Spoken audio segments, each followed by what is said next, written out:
Salut les filles! Aujourd'hui on va parler des shampoings solides. J'ai eu énormément de questions qui revenaient, donc je les ai notées sur une feuille pour rien oublier. Et à la fin de cette vidéo je vous montrerai comment faire son shampoing solide dans la douche, pas le fabriquer parce que j'ai déjà fait des vidéos là-dessus. Allez, c'est parti!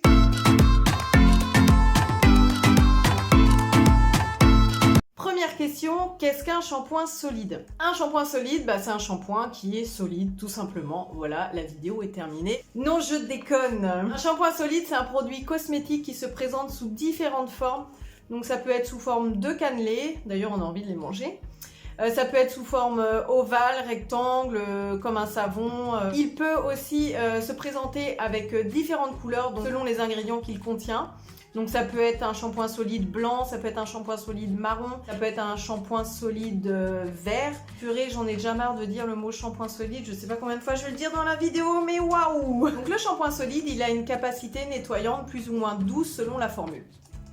Deuxième question qui revient énormément. J'ai peur que mon shampoing solide ne mousse pas, est-ce le cas?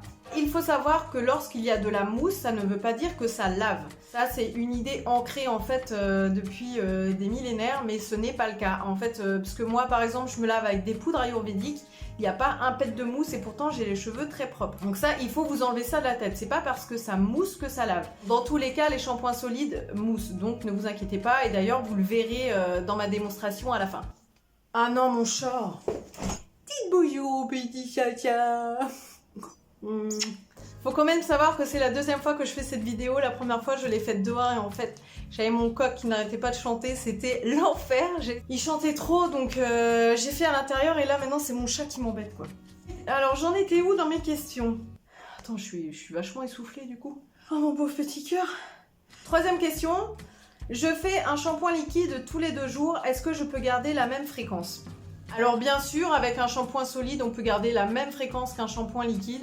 Ça n'a aucune importance. Si votre cheveu est habitué à faire un shampoing tous les jours, tous les 2 jours ou toutes les semaines, vous pouvez garder la même fréquence, il n'y a pas de règle là-dessus. Pourquoi choisir un shampoing solide plutôt qu'un liquide? Alors si vous êtes dans une démarche zéro déchet, tournez-vous vers les shampoings solides parce qu'en fait les shampoings solides n'ont quasiment pas d'emballage, voire pas du tout. Il existe des shampoings solides donc avec des petits emballages en carton, donc biodégradables, mais aussi j'en vends sur le site en vrac, donc sans emballage du tout, et ça c'est génial pour la planète. Pour vous donner une petite idée, j'ai lu sur internet qu'il y a presque 5 shampoings donc avec des emballages plastiques qui sont vendus à la seconde en France. Ce qui fait 476 000 bouteilles de shampoing par jour, c'est énorme. Donc si tout le monde se met au shampoing solide, ce sera beaucoup mieux pour notre environnement. Le deuxième avantage d'un shampoing... Le deuxième avantage d'un j'ai carrément du mal. Le deuxième avantage qu'il peut avoir, c'est qu'il est très économique. Alors au prix à l'achat, il va être un petit peu plus élevé, mais il va vous durer 2 fois plus longtemps parce qu'on dit qu'un shampoing solide équivaut à 2 bouteilles de shampoing liquide. Donc après, ça dépend du nombre de lavages que vous allez faire avec. Et moi qui l'utilise, on va dire une fois tous les 15 jours, il va me durer beaucoup plus de 6 mois, voire même 1 an, donc c'est le top du top. Je sais pas si vous avez déjà essayé de décrypter les étiquettes d'un shampoing liquide, mais la liste elle est super longue et en plus on comprend rien de ce qu'il y a dedans. Personnellement, moi je suis pas hyper calée là-dessus, mais je comprends que la moitié. Donc ce qui fait que je suis obligée de noter ingrédient par ingrédient et d'aller voir sur un site pour trouver si c'est bon pour notre santé ou pas. Alors des fois c'est très long du coup. À la différence de la composition du shampoing solide qui est globalement beaucoup plus naturelle et transparente. Elle comprend en général une base lavante, donc des tensioactifs, donc ça peut être du SCI, du SLMI, etc. Des huiles ou des beurres végétaux. Il peut y avoir aussi de l'argile, des huiles essentielles, une fragrance. Mais voilà, ça ne va pas plus loin que ça. La quatrième question, j'ai acheté un shampoing solide mais je ne sais pas comment le conserver. Une idée? La première méthode est toute simple, c'est de le poser sur son porte-savon habituel et de le laisser sécher. La deuxième méthode, c'est d'acheter une tranche de loofah. Alors il y en a aussi sur le site. Tranche de loofah, c'est de la courge séchée. Donc c'est des tranches de courge séchée. Une fois que vous avez utilisé votre shampoing, vous prenez votre shampoing et vous le posez sur votre tranche de loofah. En fait, la tranche de loofah va absorber l'excédent d'eau et va faire sécher du coup votre shampoing beaucoup plus rapidement. Bon, bien sûr, au début, on fait tous des petites erreurs. Moi, la première fois que j'avais un shampoing solide, je l'ai posé par terre au bord de ma douche. Et du coup, les jours ont passé et quand j'ai voulu le reprendre, Ça a fait une grosse trace marron sur ma douche. Mon shampoing était très mou.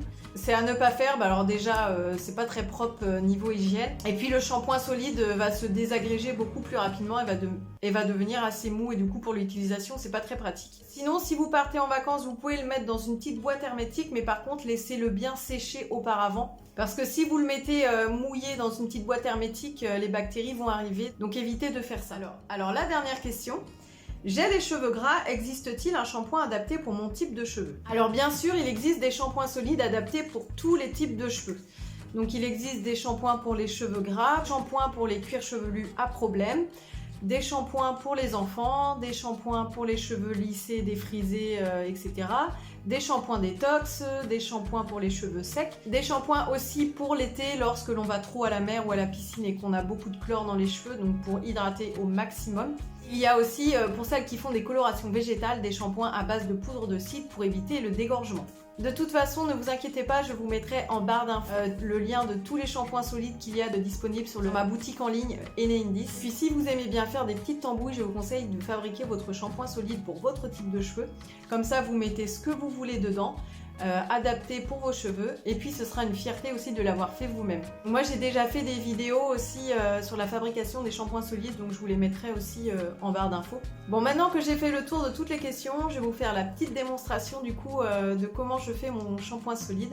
Donc c'est parti, je vous retrouve dans ma salle de bain. Donc là ça fait 9 jours que j'ai pas fait mon shampoing, j'ai attendu au maximum pour vous montrer à quel point le shampoing solide lave correctement. Donc là ils sont très gras. Donc avant tout shampoing, il faut bien démêler ses cheveux. Ensuite, vous les mouillez. Ensuite, vous prenez votre shampoing et vous le frottez sur vos racines. Il y a plusieurs méthodes aussi pour utiliser un shampoing solide.